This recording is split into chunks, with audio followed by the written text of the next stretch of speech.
The Yoga Sutras of Patanjali, the Book of the Spiritual Man. Book 1. Samadhipada Concentration, its Spiritual Uses. Introduction to Book 1. The Yoga Sutras of Patanjali are in themselves exceedingly brief, less than 10 pages of large type in the original, yet they contain the essence of practical wisdom, set forth in admirable order and detail. The theme, if the present interpreter be right, is the great regeneration, the birth of the spiritual from the psychical man, the same theme which Paul so wisely and eloquently set forth in writing to his disciples in Corinth, the theme of all mystics in all lands. We think of ourselves as living a purely physical life in these material bodies of ours. In reality, we have gone far indeed from pure physical life. For ages, our life has been psychical. We have been centered and immersed in the psychic nature. Some of the schools of India say that the psychic nature is, as it were, a looking glass wherein are mirrored the things seen by the physical eyes and heard by the physical ears. But this is a magic mirror. The images remain and take a certain life of their own.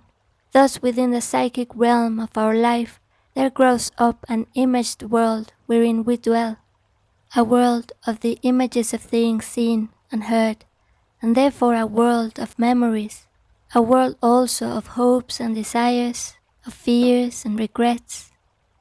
Mental life grows up among these images, built on a measuring and comparing, on the massing of images together into general ideas, on the abstraction of new notions and images from these, till a new world is built up within, full of desires and hates, ambition, envy, longing, speculation, curiosity, self-will, self-interest.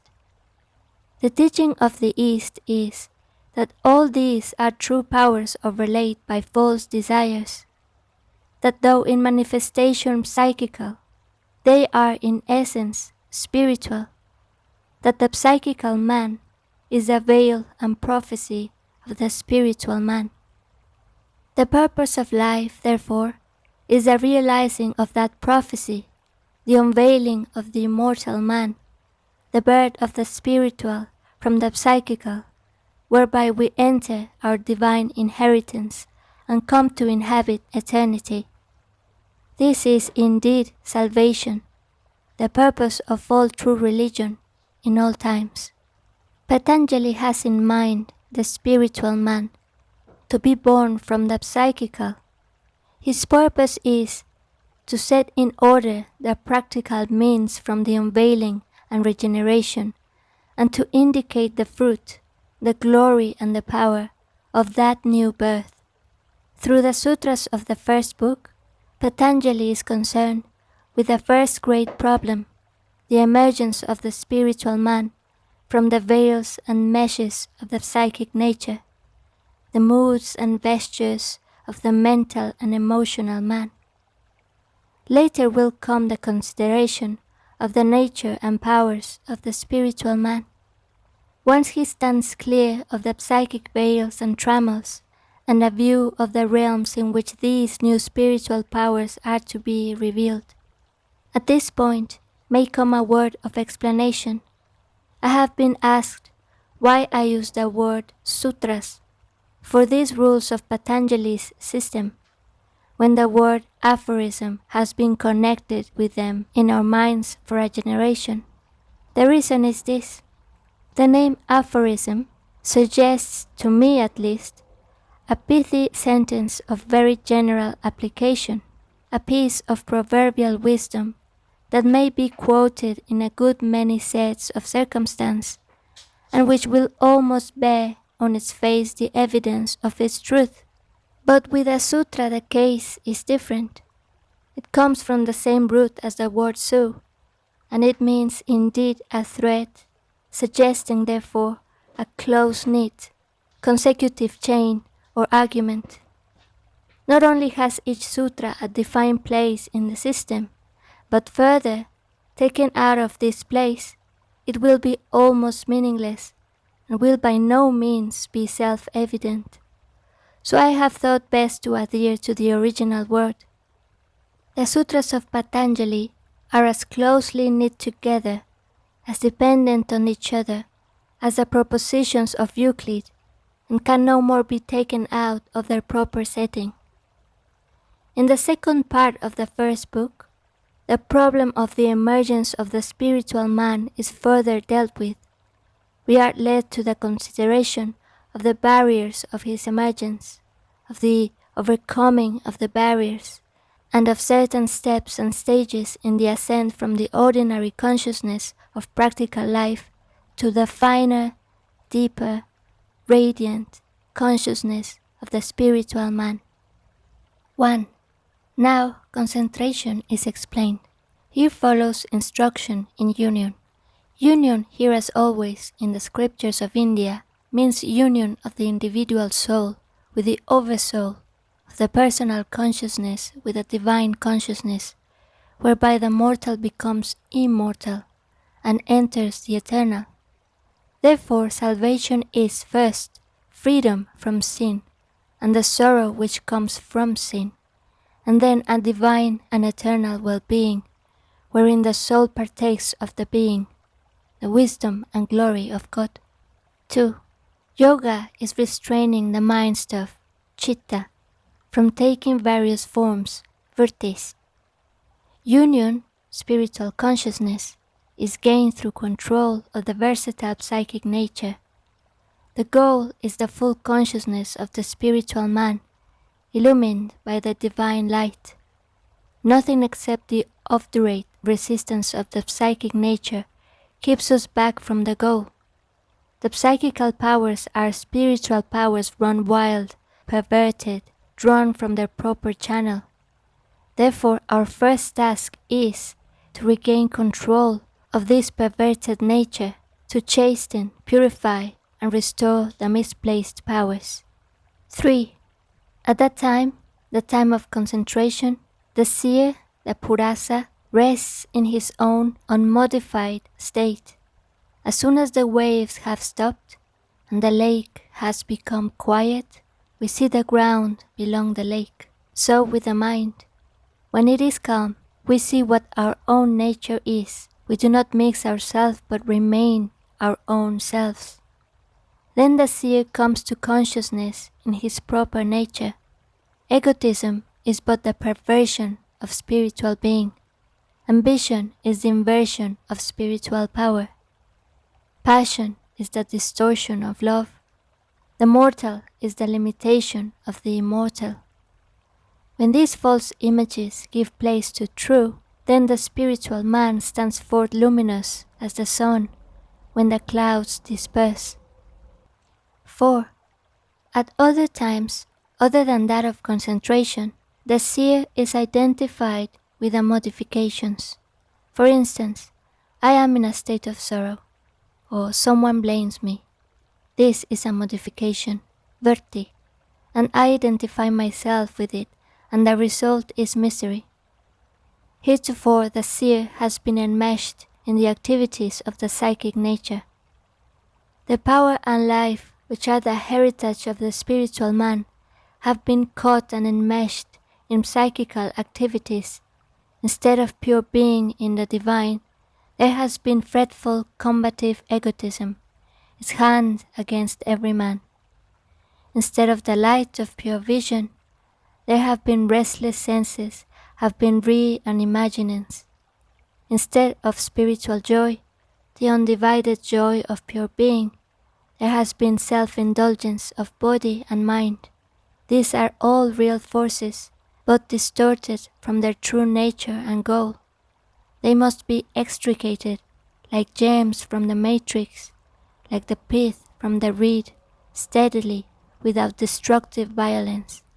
Spiritual powers are to be drawn forth from the psychic meshes. 5. There are 5 classes of modification, painful and not painful. These psychic activities are either subject or not subject to the 5 hindrances. The psychic nature is built up through the image-making power, the power which lies behind and dwells in mind pictures. These pictures do not remain quiescent in the mind. They are kinetic, restless, stimulating to new acts. Thus, the mind image of an indulgence suggests and invites to a new indulgence. The picture of past joy is framed in regrets or hopes, and there is the ceaseless play of the desire to know, to penetrate to the essence of things, to classify. This too busies itself ceaselessly with the mind images, so that we may classify the activities of the psychic nature. Thus, 6. These are right knowledge, indiscrimination, verbal delusion, sleep, and memory. We have here a list of mental and emotional powers, of powers that picture and observe, and of powers that picture and feel. But the power to know and feel is spiritual and immortal. What is needed is not to destroy it, but to raise it from the psychical to the spiritual realm. 7. Direct perception, inference, and competent evidence are proofs. Each of these is a spiritual power, thinly veiled. Direct observation is the outermost form of the soul's pure vision. Inductive reason rests on the great principles of continuity and correspondence, and these on the supreme truth that all life is of the One. Trustworthy testimony, the sharing of one soul in the wisdom of another, rests on the ultimate oneness of all souls. 8. Indiscrimination is false knowledge not established in real nature. When the object is not truly perceived, when the observation is inaccurate and faulty, thought or reasoning based on that mistaken perception is of necessity false and unsound. 9. Verbal delusion follows from words having no corresponding reality. The purpose of this sutra is to distinguish between the mental process of predication and observation, induction, or testimony. Predication is the attribution of a quality or action to a subject by adding to it a predicate. In the sentence, the man is wise, the man is the subject, is wise is the predicate. This may be simply an interplay of thoughts, without the presence of the object thought of, or the things thought of may be imaginary or unreal, while observation, induction, and testimony always go back to an object. 10. Sleep is a vritti, which embraces the feeling of voidness. In waking life, we have two currents of perception, an outer current of physical things seen and heard and perceived, an inner current of mind images and thoughts. The outer current ceases in sleep. The inner current continues, and watching the mind images float before the field of consciousness, we dream. Even when there are no dreams, there is still a certain consciousness in sleep, so that on waking one says, I have slept well, or I have slept badly. 11. Memory is when the vrittis of perceived subjects do not slip away and through impressions come back to consciousness. Memory is holding to mind images of things perceived without modifying them. Here, as before, the mental power is explained in terms of mind images, which are the material of which the psychic world is built. Therefore the sages teach that the world of our perception, which is indeed a world of mind images, is but the wraith or shadow of the real and everlasting world. In this sense, memory is but the psychical inversion of the spiritual, ever-present vision. That which is ever before the spiritual eye of the seer needs not to be remembered. 12. The control of these psychic activities is by practice and non-attachment.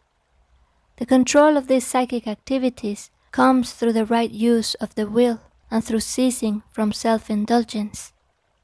If these physical powers and energies, even such evil things as passion and hate and fear, are but spiritual powers fallen and perverted, how are we to bring about their release and restoration?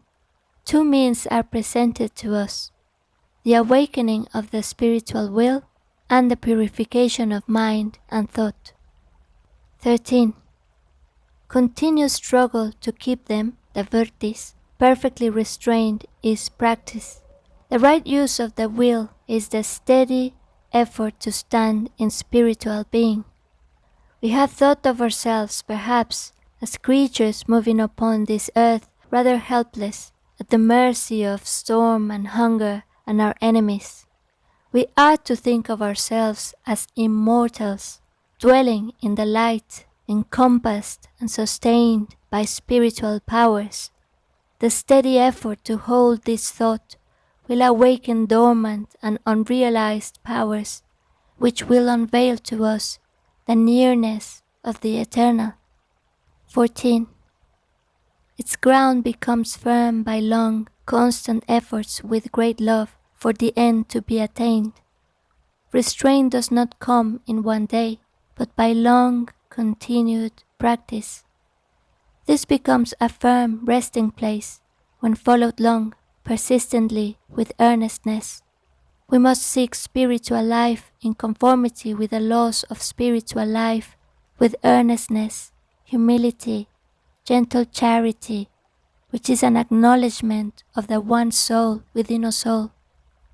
Only through obedience to that shared life, through perpetual remembrance of our oneness with all divine being, our nothingness apart from divine being, can we enter our inheritance. 15.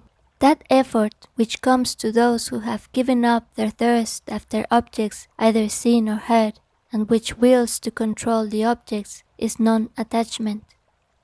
Ceasing from self-indulgence is conscious mastery over the thirst for sensuous pleasure here and hereafter. Rightly understood, the desire for sensation is the desire of being, the distortion of the soul's eternal life. The lust of sensual stimulus and excitation rests on the longing to feel one's life keenly, to gain the sense of being really alive. This sense of true life comes only with the coming of the soul, and the soul comes only in silence, after self-indulgence has been courageously and loyally stilled through reverence before the coming soul. 16. That extreme non-attachment, giving up even the qualities, shows the real nature of the Purusa. The consummation of this is freedom from the thirst for any mode or psychical activity through the establishment of the spiritual man. In order to gain a true understanding of this teaching, study must be supplemented by devoted practice, faith by works. The reading of the words will not avail. There must be a real effort to stand as the soul, a real ceasing from self-indulgence. With this awakening of the spiritual will and purification will come at once the growth of the spiritual man and our awakening consciousness as the spiritual man, and this, attained in even a small degree, will help us notably in our contest. To him that hath shall be given. 17. The concentration called right knowledge is that which is followed by reasoning, discrimination, bliss, unqualified ego. Meditation with an object follows these stages. First, exterior examining, then interior judicial action, then joy, then realization of individual being. In the practice of meditation, a beginning may be made by fixing the attention upon some external object, such as a sacred image or picture, or a part of a book of devotion. In the second stage, one passes from the outer object to an inner pondering upon its lessons. The third stage is the inspiration, the heightening of the spiritual will, which results from this pondering. The fourth stage, is the realization of one spiritual being as enkindled by this meditation. 18. There is another samadhi which is attained by the constant practice of cessation of all mental activity, in which the citta retains only the unmanifested impressions. After the exercise of the will has stilled the psychic activities, meditation rests only on the fruit of former meditations. In virtue of continued practice and effort, the need of an external object on which to rest the meditation is outgrown. An interior state of spiritual consciousness is reached, which is called the cloud of things knowable. 19. This samadhi, when not followed by extreme non-attachment, becomes the cause of the remanifestation of the gods and of those that become merged in nature. Subjective consciousness arising from a natural cause is possessed by those who have laid aside their bodies and been absorbed into subjective nature. Those who have died, entered the paradise between births, are in a condition resembling meditation without an external object, but in the fullness of time, the seeds of desire in them will spring up, and they will be born again into this world. 20.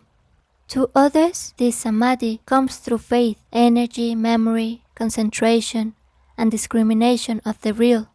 These are they who do not want the position of gods, or even that of rulers of cycles. They attain to liberation. It is well to keep in mind these steps on the path to illumination. Faith, valor, right mindfulness, one-pointedness, perception. Not one can be dispensed with, all must be won. First faith, and then from faith, valor. From valor, right mindfulness. From right mindfulness, a one-pointed aspiration toward the soul. From this, perception, and finally, full vision as the soul. 21. Success is speeded for the extremely energetic. Spiritual consciousness is nearest to those of keen, intense will. The image used in the swift impetus of the torrent, the kingdom must be taken by force. Firm will comes only through effort. Effort is inspired by faith. The great secret is this: it is not enough to have institutions. We must act on them. We must live them. 22. They again differ according as the means are mild, medium, or supreme. The will may be weak, or of middle strength, or intense. Therefore, there is a spiritual consciousness higher than this. For those of weak will, there is this counsel: to be faithful in obedience, to live the life, and thus to strengthen the will to more perfect obedience. The will is not ours, but God's, and we come into it only through obedience.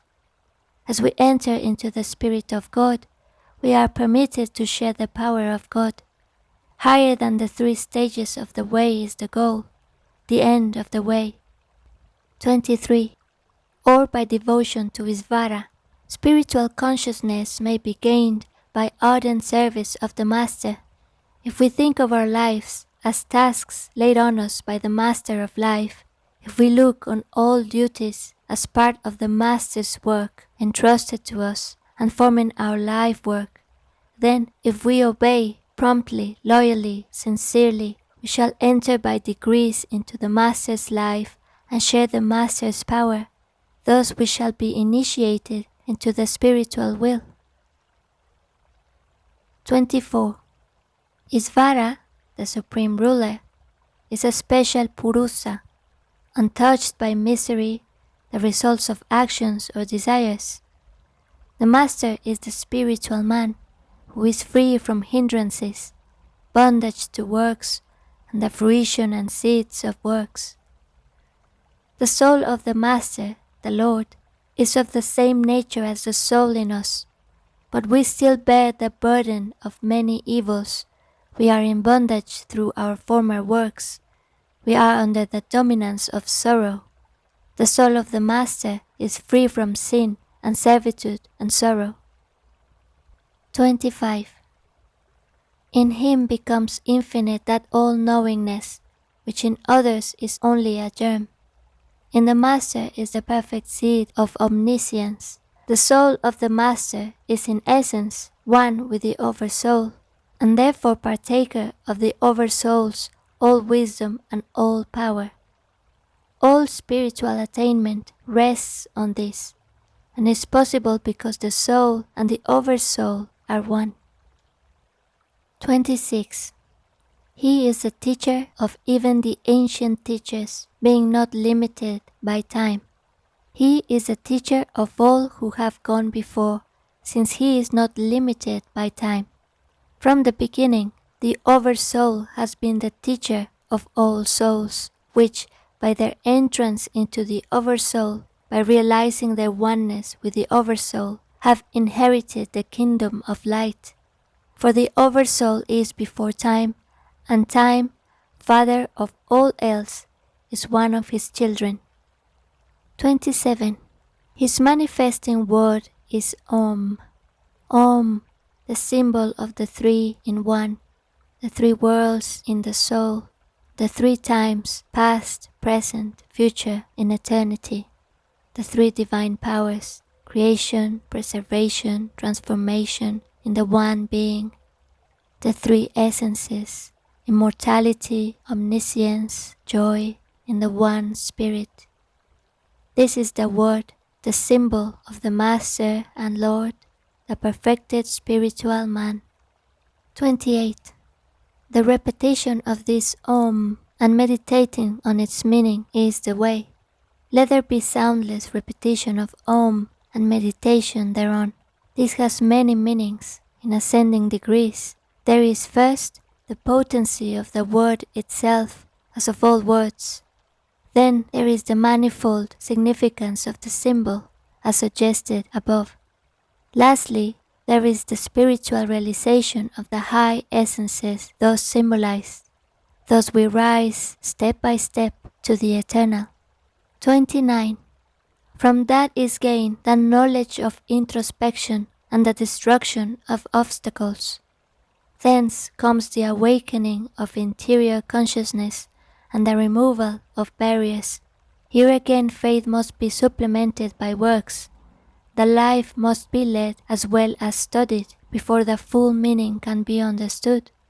The awakening of spiritual consciousness can only be understood in measure as it is entered. It can only be entered where the conditions are present: purity of heart, and strong aspiration, and the resolute conquest of each sin. This, however, may easily be understood, that the recognition of the three worlds as resting in the soul leads us to realize ourselves and all life as of the soul, that as we dwell not in past, present, or future, but in the eternal, we become more at one with the eternal, that as we view all organization, preservation, mutation as the work of the Divine One, we shall come more into harmony with the One, and thus remove the barrier in our path toward the light. In the second part of the first book, the problem of the emergence of the spiritual man is further dealt with. We are led to the consideration of the barriers to his emergence, of the overcoming of the barriers, and of certain steps and stages in the ascent from the ordinary consciousness of practical life to the finer, deeper, radiant consciousness of the spiritual man. 30. Disease, mental laziness, doubt, calmness, cessation, false perception, non-attaining concentration, and falling away from the state when obtained are the obstructing distractions.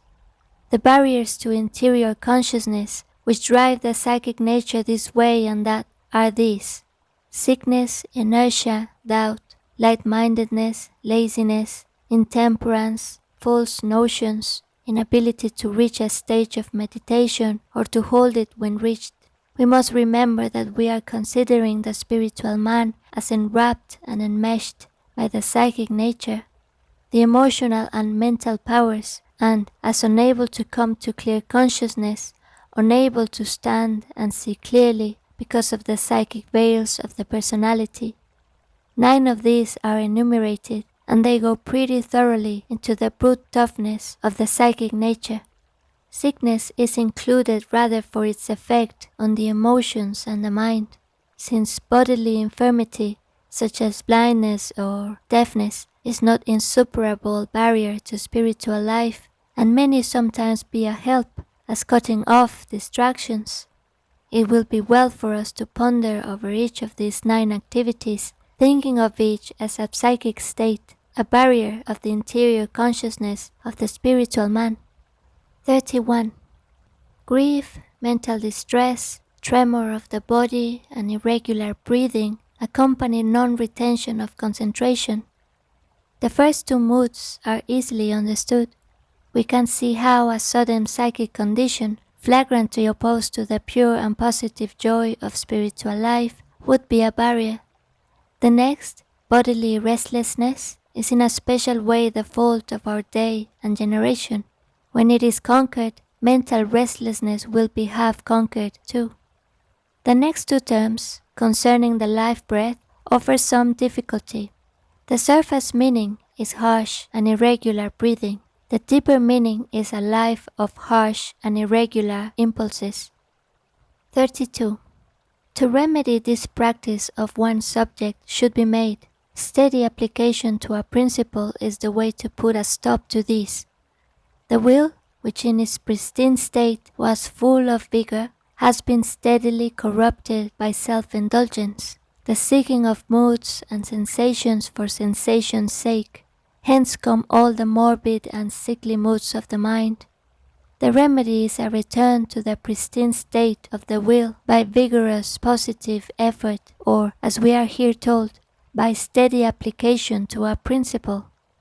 The principle to which we should thus steadily apply ourselves should be one arising from the reality of spiritual life, valorous work for the soul, in others as in ourselves.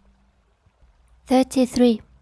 Friendship, mercy, gladness, indifference, being thought of in regard to subjects, happy, unhappy, good and evil respectively, pacify the citta. By sympathy with the happy, compassion for the sorrowful, delight in the holy, disregard of the unholy, the psychic nature moves to gracious peace. When we are wrapped up in ourselves, shrouded with the cloak of our egotism, absorbed in our pains and bitter thoughts, we are not willing to disturb or strain our own sickly mood by giving kindly sympathy to the happy, thus doubling their joy, or by showing compassion for the sad, thus halving their sorrow. We refuse to find delight in holy things, and let the mind brood in sad pessimism on unholy things. All these evil psychic moods must be conquered by strong effort of will. This rending of the veils will reveal to us something of the grace and peace which are of the interior consciousness of the spiritual man. 34. By throwing out and restraining the breath, or peace may be reached by the even sending forth and control of the life breath. Here again we may look for a double meaning. First, that even and quiet breathing which is a part of the victory over bodily restlessness. Then the even and quiet tenor of life, without harsh or dissonant impulses, which brings stillness to the heart. 35. Those forms of concentration that bring extraordinary sense perceptions cause perseverance of the mind. Faithful, persistent application to any object, if completely attained, will bind the mind to steadiness. We are still considering how to overcome the wavering and perturbation of the psychic nature, which make it quite unfit to transmit the inward consciousness and stillness. We are once more told to use the will and to train it by steady and persistent work, by sitting close to our work, in the phrase of the original. 36. Or by the meditation on the effulgent one, which is beyond all sorrow. as also will a joyful, radiant spirit. There is no such illusion as gloomy pessimism, and it has been truly said that a man's cheerfulness is the measure of his faith. Gloom, despondency, the pale cast of thought are very amenable to the will. Study and courageous effort will bring a clear and valorous mind, but it must always be remembered that this is not for solace to the personal man, but is rather an offering to the ideal of spiritual life, a contribution to the universal and universally shared treasure in heaven. 37. Or by meditation on the heart that has given up all attachment to the sense objects, the purging of self-indulgence from the psychic nature. We must recognize that the fall of man is a reality exemplified in our own persons. We have quite other sins than the animals and far more deleterious, and they have all come through self-indulgence, with which our psychic natures are soaked through and through. As we climb downhill for our pleasure, so must we climb up again for our purification and restoration to our former high state. The process is painful perhaps, yet indispensable. 38. Or by meditating on the knowledge that comes in sleep, a pondering on the perceptions gained in dreams and dreamless sleep. For the Eastern sages, dreams are, it is true, made up of images of waking life, reflections of what the eyes have seen and the ears heard. But dreams are something more, for the images are in a sense real, objective on their own plane, and the knowledge that there is another world, even a dream world, lightens the tyranny of material life. Much of poetry and art is such a solace from dreamland, but there is more in dream, for it may image what is above as well as what is below, not only the children of men, but also the children by the shore of the immortal sea that brought us hither may throw their images on this magic mirror, so too of the secrets of dreamless sleep with its pure vision in even greater degree. 39. Or by meditation on anything that appeals to one as good. Here is a thought which our own day is beginning to grasp, that love is a form of knowledge, that we truly know anything or any person by becoming one therewith in love. Thus, love has a wisdom that the mind cannot claim, and by this hearty love, this becoming one with what is beyond our personal borders, we may take a long step toward freedom. Two directions from this may be suggested: the pure love of the artist for his work, and the earnest, compassionate search into the hearts of others. 40. The yogi's mind, thus meditating, becomes unobstructed from the atomic to the infinite. Thus he masters all, from the atom to the infinite. Newton was asked how he made his discoveries.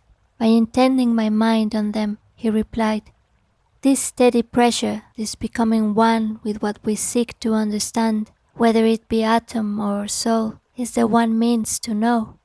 When we become a thing, we really know it, not otherwise. Therefore live the life to know the doctrine. Do the will of the Father if you would know the Father. 41. The yogi whose virtis have thus become powerless, controlled, obtains in the receiver, receiving, and Patanjali, Yoga Sutras received, the self, the mind, and external objects. Concentratedness and sameness like the crystal before different colored objects. When the perturbations of the psychic nature have all been stilled, then the consciousness, like a pure crystal, takes the color of what it rests on, whether that be the perceiver, perceiving, or the thing perceived. This is a fuller expression of the last sutra, and is so lucid that comment can hardly add to it. Everything is either perceiver, perceiving, or the thing perceived, or, as we might say, consciousness, force, or matter. The sage tells us that the one key will unlock the secrets of all three, the secrets of consciousness, force and matter alike.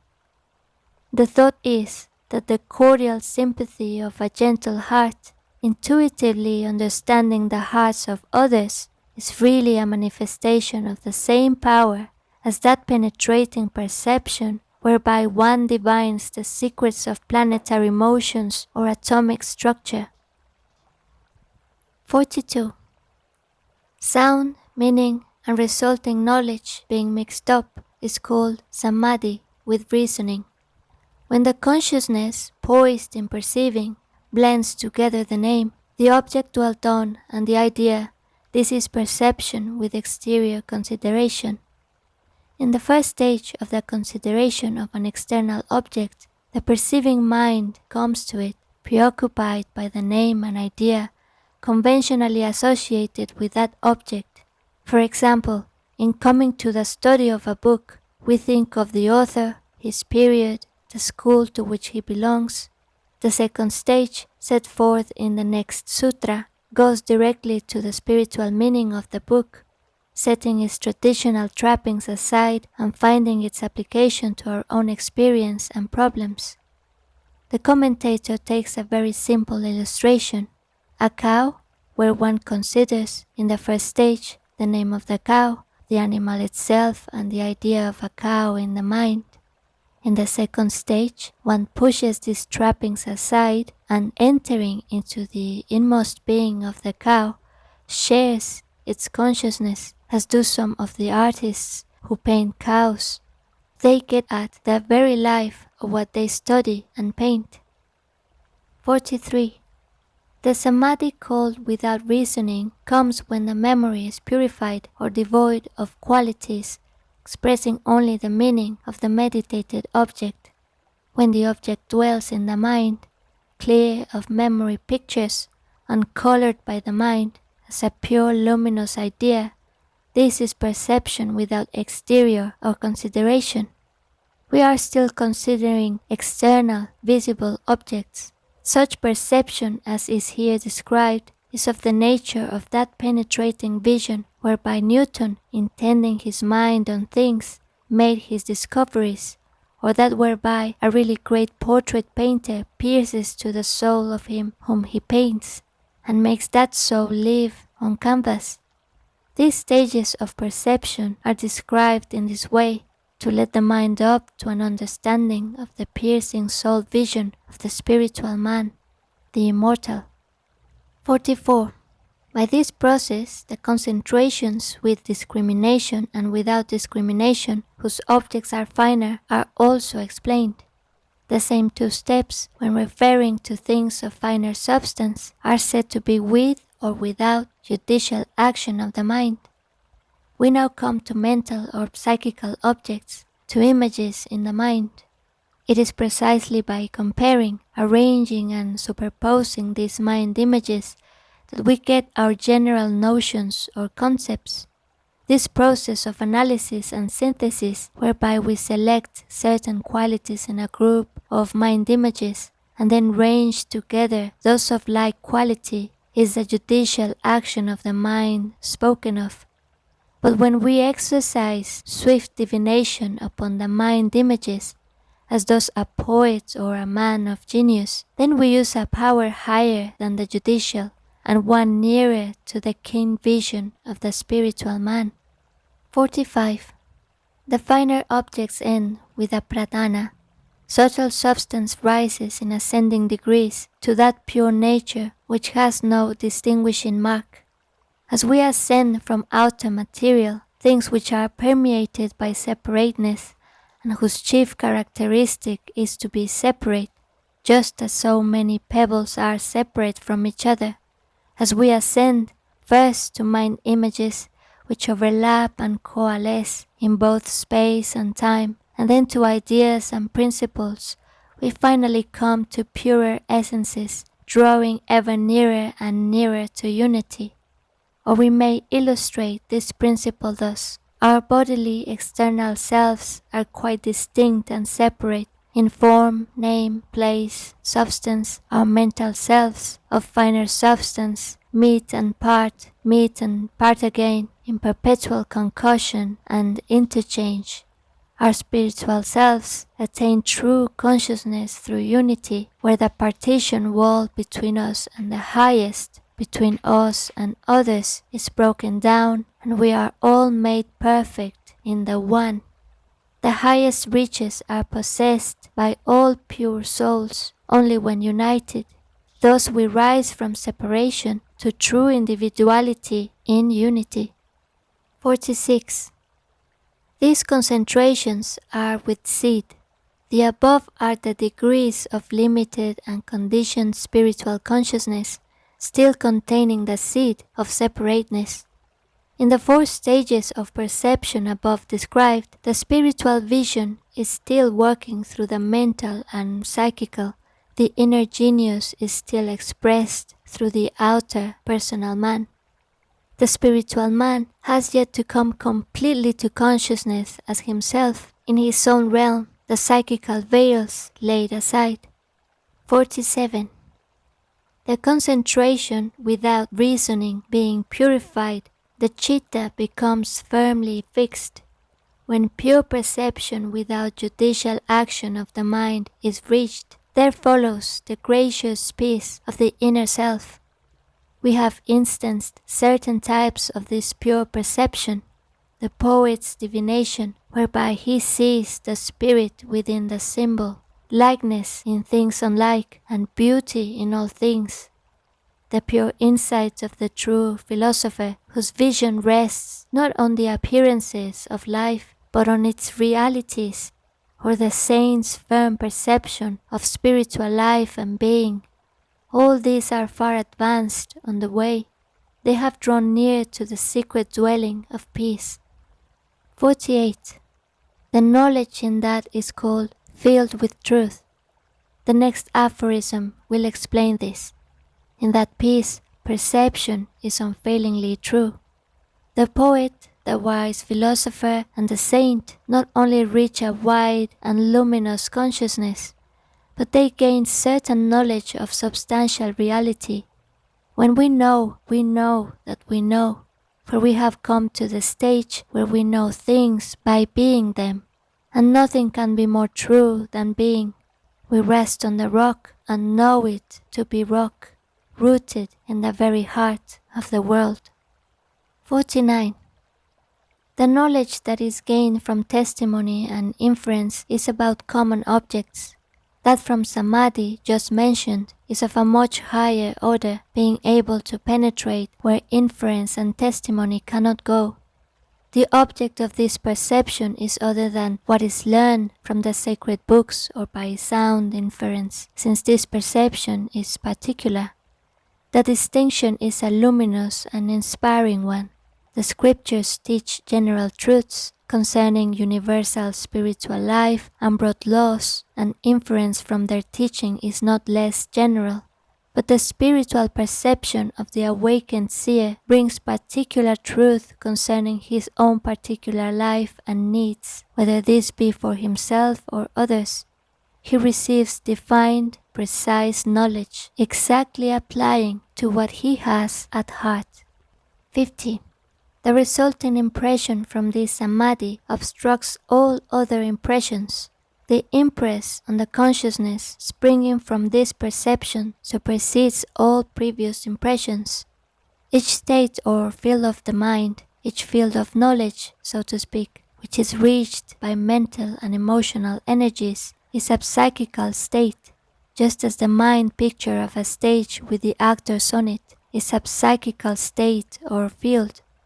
When the pure vision, as of the poet, the philosopher, the saint, fills the whole field, all lesser views and visions are crowded out. This high consciousness displaces all lesser consciousness. Yet, in a certain sense, that which is viewed as part, even by the vision of a sage, has still an element of illusion, a thin psychical veil. However pure and luminous that veil may be, it is the last and highest psychic state. 51. By the restraint of even this impression, which obstructs all other impressions, all being restrained, comes the seedless samadhi. When this impression ceases, then, since all impressions have ceased, there arises pure spiritual consciousness with no seed of separateness left. The last psychic veil is drawn aside, and the spiritual man stands with unveiled vision, pure serene.